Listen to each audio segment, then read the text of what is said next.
師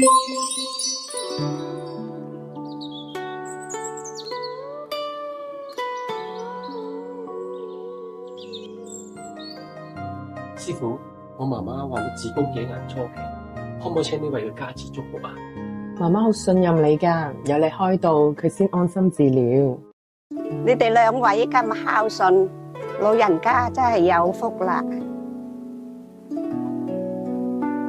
祝你身體健康，一切順利。唔使擔心，我睇個病情都未必係咁惡劣嘅。請飲杯茶啦。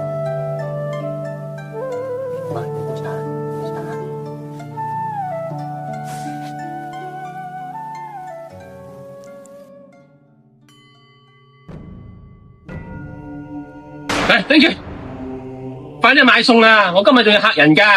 嘿，頭先喺師傅度又寒背又縮頸，失禮死人。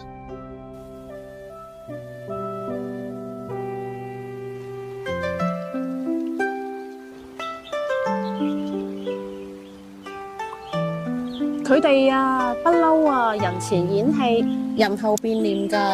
佢哋上次仲嗌啲老人家冒住大風雨去餐廳度買啲特色點心啊！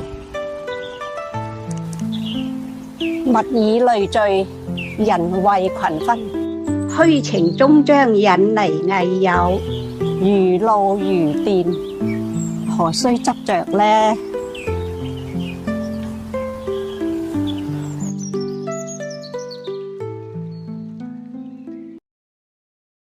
人前蓮花，人後荊棘，真假效義，天地自知。